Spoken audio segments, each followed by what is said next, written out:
con la guerra de Bosnia, esta perspectiva empieza a incluirse con mucha fuerza, sobre todo pues dados los casos de violencia masiva sexualizada contra mujeres en este contexto de guerra. Entonces aquí les presento como algunos hitos que han sido muy importantes eh, frente a esta inclusión del género. Como justamente en este tribunal para la antigua Yugoslavia se declara por primera vez que la violación y la esclavitud sexual son crímenes contra la humanidad. En el 95 en la Conferencia de Naciones Unidas se habla de que los derechos de las mujeres son derechos humanos. En el Estatuto de Roma en el 98 se dice que la violencia sexual y de género es un crimen contra la humanidad, un crimen de guerra y en algunos casos genocidio. Y también muy importante en el 2013 esta resolución 2106 de Naciones Unidas que nos ordena la inclusión de una perspectiva de género en los procesos de paz. Todos estos son logros muy importantes pues de la incidencia de académicas y activistas feministas en este contexto y es muy importante resaltarlos. Sin embargo, es muy importante también en este punto, ya más o menos 30 años después de que se inicia como este ciclo de inclusión del género en la justicia transicional, hacer una mirada retrospectiva y preguntarnos por qué, a pesar de estos logros, la inclusión de las mujeres y el género en la justicia transicional todavía no consigue disminuir las violencias contra ellas en el posconflicto, digamos, o el periodo posterior a estos procesos, ni tampoco se logra avanzar significativamente en la judicialización. Entonces allí no, me parece a mí que una mirada desde el feminismo decolonial nos puede como ayudar a iluminar esas preguntas. El feminismo decolonial, bueno, yo lo describo un poco en el artículo que algunos de ustedes habrán leído. Ahí estoy pensando en una corriente de pensamiento y de práctica política que se ha desarrollado con mucha fuerza en América Latina y en el Caribe, y en el que han sido protagonistas mujeres afrodescendientes, también mujeres indígenas de algunos pueblos en Bolivia, por ejemplo, o en Guatemala, que apunta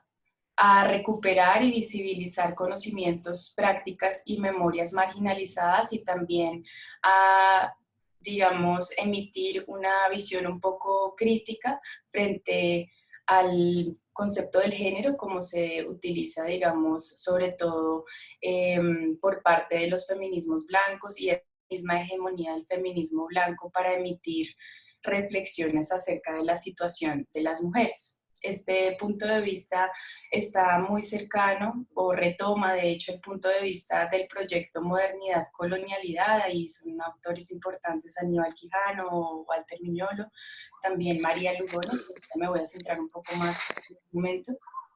Y el argumento central de este proyecto es que la modernidad empieza con la conquista de América y es inseparable de la colonialidad. También muy relacionada con el desarrollo del capitalismo global. Hay un concepto muy importante, es el de la colonialidad del poder, de varios de estos autores, que hablan de un patrón de poder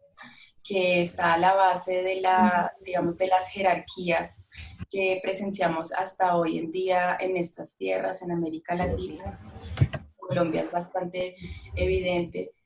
Nos habla de que está basada en la idea de raza como algo que funda la diferencia colonial, es decir, que permite marcar a ciertos sujetos como inferiores dentro de la jerarquía social. En Colombia, evidentemente, pues estamos hablando de los pueblos afrodescendientes, de los pueblos indígenas que se encuentran muy claramente pues en los márgenes de la sociedad.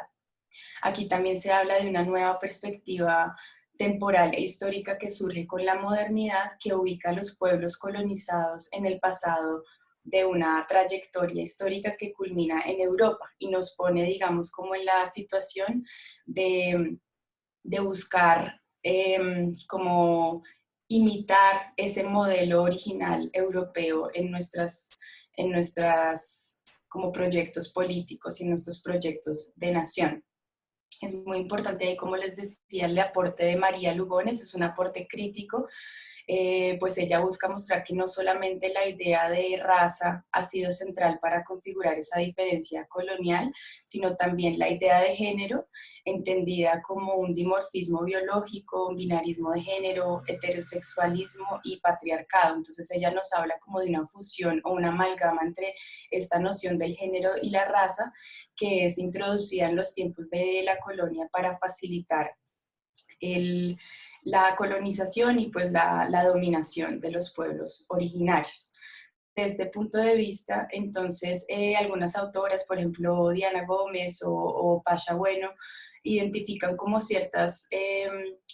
deficiencias que tiene la justicia transicional en su abordaje de las mujeres como en toda su diversidad. Entonces se habla en primer lugar de una estrategia de adición de las mujeres, es decir, que cuando se ha buscado introducir el género, realmente se ha asumido cierto tipo de mujer como normativa y se han marginalizado las diferencias entre ellas, particularmente las diferencias relacionadas con la etnicidad, la orientación sexual, la clase social, el idioma, la religión, la habilidad, y pues se ha, digamos, de fondo seleccionado a una mujer, eh, pues que es, digamos, una mujer blanca, es una mujer educada, es una mujer urbana, como aquella a la cual se dirigen las políticas de la justicia transicional. Esto es un poco implícito, pero el resultado es ese, que las políticas finalmente benefician más a estas mujeres que a mujeres marcadas por otros sistemas de opresión. En segundo lugar, se habla de que hay un enfoque excesivo en la victimización que sobre todo se exacerba cuando la mirada sobre las violencias basadas en género se reduce a la violencia sexual. Allí lo que estamos hablando es que se empieza a desconocer la subjetividad política de la mujer como en sus procesos de liderazgo, en sus procesos organizativos y también toda una serie de condiciones que facilitan o que la predisponen o la hacen más vulnerable a esas violencias, a esas agresiones que tienen que ver con la falta de acceso a la educación, a la salud, digamos que están muy relacionadas con esas desigualdades estructurales que hunden sus raíces pues en el encuentro colonial. Finalmente hay una idea importante acerca de cuáles son las narrativas que están implícitas en los procesos de justicia transicional, digamos cuál es esa idea acerca de que con este proceso entonces hay un quiebre con el pasado e inicia algo completamente nuevo. Sabemos que en el caso de las mujeres, pues incluso desde el feminismo se habla de un continuo de violencias, ustedes también hablan del continuo de las violencias coloniales, súper pertinente también para mostrar pues que en realidad en el paso de la guerra a la paz o en el paso digamos, de un periodo de colonización a una modernidad en estas tierras, pues realmente no hay una interrupción de esas violencias. Entonces, ¿qué significa para las mujeres? ¿Qué puede significar para las mujeres, en particular para las mujeres racializadas, estos procesos de paz si realmente no hay una mirada de fondo sobre las causas de los conflictos en estas desigualdades estructurales?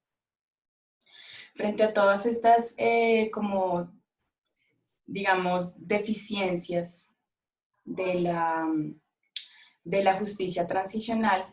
pareciera que una mirada interseccional pudiera darnos como ciertas claves importantes. Ahí desde el año 2007 en la literatura pues anglosajona evidentemente se empieza a hablar de que quizás incorporar la interseccionalidad, como dice Rooney y Nia Olain, que son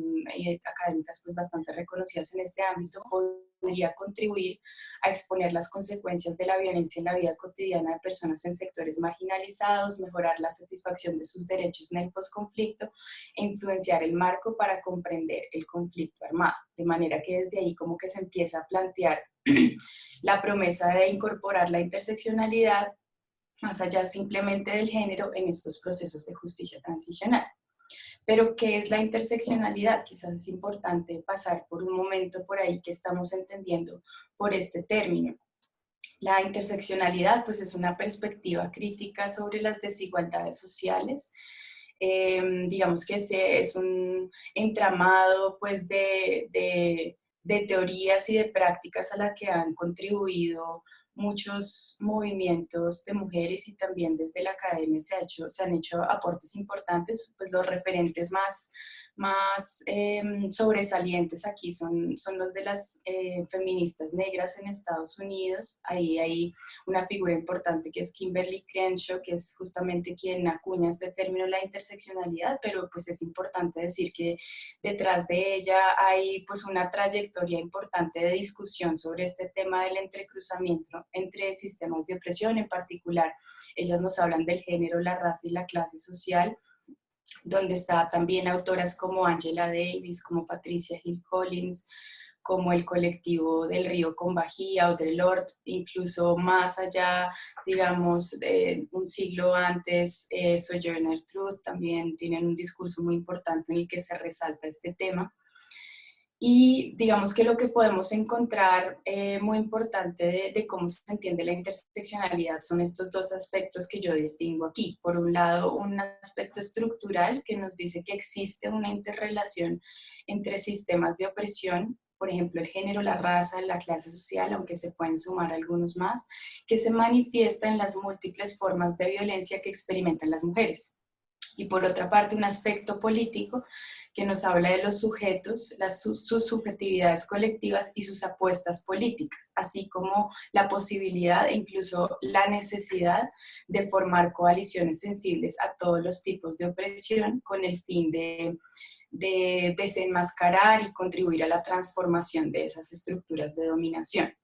Desde este punto de vista podemos identificar ya como dos promesas claves que nos plantea la interseccionalidad. Por un lado, la posibilidad de facilitar la crítica del esencialismo de género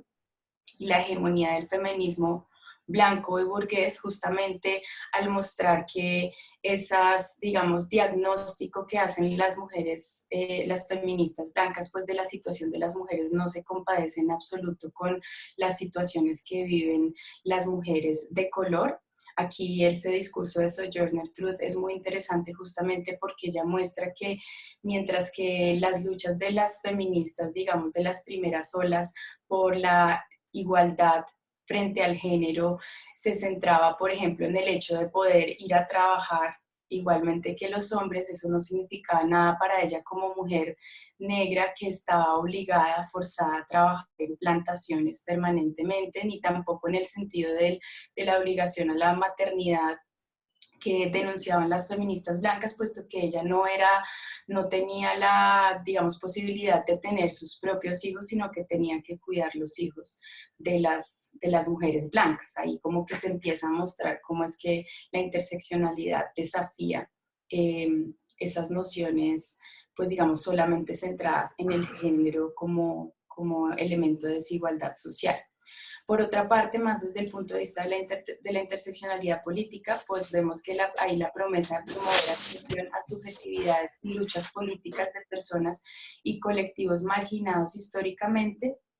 honrando sus puntos de referencia conceptuales y epistemológicos. Más en concreto, frente a la mirada decolonial sobre la interseccionalidad, me parece importante resaltar el aporte de María Lugones, que nos habla no de una, digamos, intersección de categorías, como es la apuesta de Kimberly Crenshaw, quien en todo caso está centrada, digamos, en el ámbito jurídico, no tanto en el, en el análisis de las desigualdades sociales. Y ella nos dice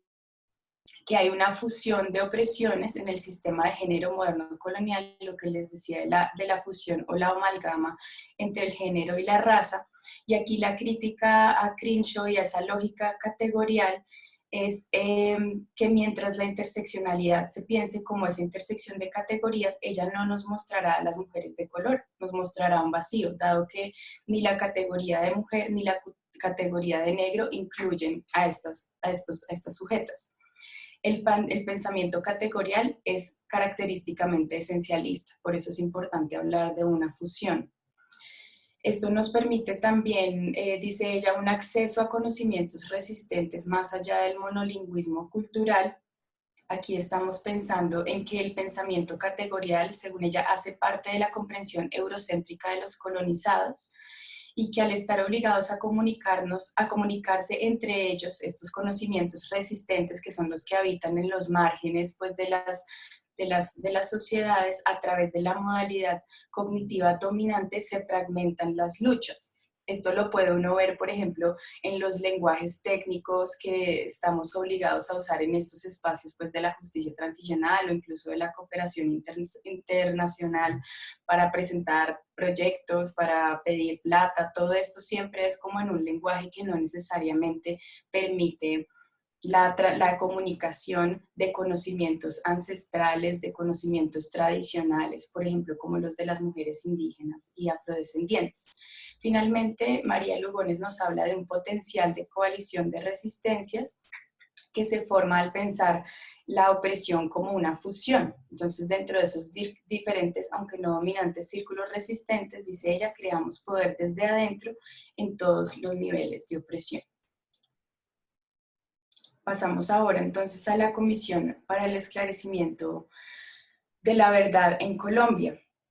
pensando en esa promesa que desde los años 2000 se empieza a ver que es necesario introducir una visión, una mirada interseccional en los procesos de paz, pues encontramos que esta Comisión de la Verdad en Colombia marca justamente el comienzo de su transversalización en procesos de paz. En efecto, la interseccionalidad hace parte de las metodologías tanto del grupo de trabajo de género como de la dirección de pueblos étnicos. Digamos que uno puede rastrear un poco cómo ha llegado la interseccionalidad a Colombia, cómo ha llegado a este ámbito como del Estado y las políticas públicas y un poco más en profundidad cómo ha llegado el grupo de trabajo de género y la dirección de pueblos étnicos. Ahí se puede hablar, digamos, que hay figuras importantes como es Mara Viveros o como es Ochi Curiel, académicas y activistas afrodescendientes que han empezado a introducir este discurso. Y más llegando como a la Comisión de la Verdad en el grupo de trabajo de género, pues se habla de que ellas son mujeres, digamos que más que todo desde lo académico se han relacionado con este concepto y han visto su importancia, la importancia de incluirlo en el trabajo, tanto pues como político como más de investigación que se está haciendo en el grupo de trabajo de género. Recordemos que este grupo está en el mandato de la comisión, gracias pues a la incidencia que hizo el movimiento de mujeres, el movimiento feminista y LGBT, la mesa de negociaciones para que la Comisión de la Verdad iniciara con esta unidad de trabajo. Esto la diferencia de todas las comisiones de la verdad anteriores que no empezaron con ese grupo de trabajo, sino que sobre la marcha se fue luchando ese espacio. Por otra parte, también la interseccionalidad hace parte de la metodología de la Dirección de Pueblos Étnicos, en particular en relación con, pues más recientemente, ¿no? Con la inclusión de una unidad muy pequeña de trabajo en relación con el enfoque de mujer, familia y generación. Según lo que he podido averiguar, pues la interseccionalidad llega aquí sobre todo a través de discusiones que ya se venían dando en las mesas de mujeres sobre cuál pudiera ser la utilidad de ese concepto, y en ese sentido pues se empieza a incorporar. Más adelante quisiera mostrarles un poco más en detalle cómo lo están entendiendo en ambos, pero digamos que de aquí un poco la pregunta que surge es,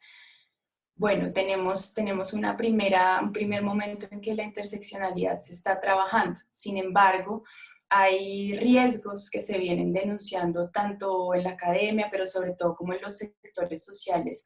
sobre el hecho de que la popularización de la interseccionalidad y como empezar a incorporarla en todos estos procesos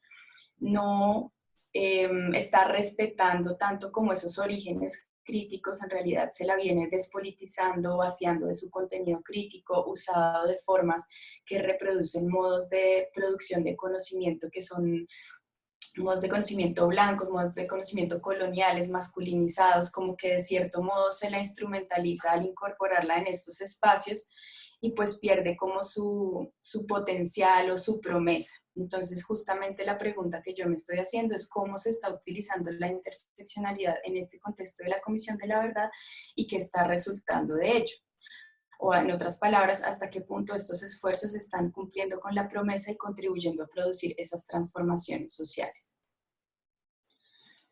En ese sentido, pues empezando la investigación ya desde el año pasado,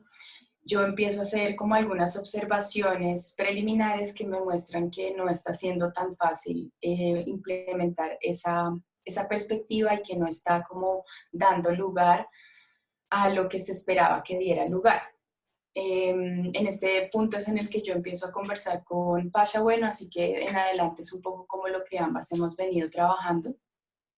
Empezamos a identificar que en el contexto de la Comisión de la Verdad se trabaja con unos marcos que están muy ligados a un modelo multicultural de la política y a dispositivos neoliberales para el gobierno de la diferencia, en el cual lo que se da es una instrumentalización de la interseccionalidad. Aquí, cuando hablo de modelo multicultural, estoy pensando en ese modelo de la política que establece diferencias entre los sujetos a partir de características, digamos, estáticas, pero que no alcanza a atender las desigualdades de poder que les subyacen. No habla de unos sistemas de opresión como pueden ser el sexismo, la heteronormatividad o el racismo,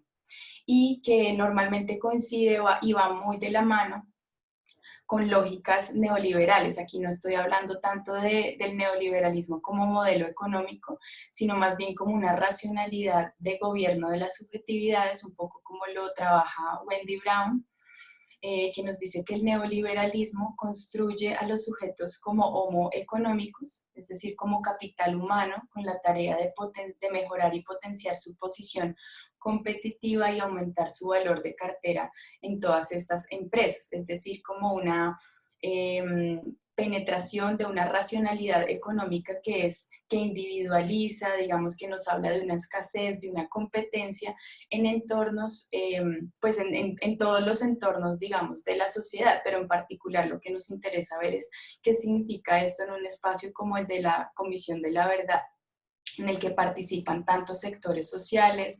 que es también como la oportunidad histórica para que presenten sus memorias y se haga una elaboración, sobre todo desde el punto de vista de los grupos subordinados. Nuestra hipótesis, un poco desde entrada, fue que dada la concentración de privilegio en la Comisión de la Verdad en términos educativos, de poder social, origen urbano y predominantemente mestizo, el componente estructural de la interseccionalidad, es decir, el del análisis de la opresión, se ha logrado traducir con mucha más facilidad que el componente político, que es el del reconocimiento de unas subjetividades y unos conocimientos ancestrales en los márgenes de la sociedad, pues al hacer el análisis de la opresión simplemente no se descentra el privilegio, cosa que sí sucedería en caso de que fuera posible darle el mismo estatus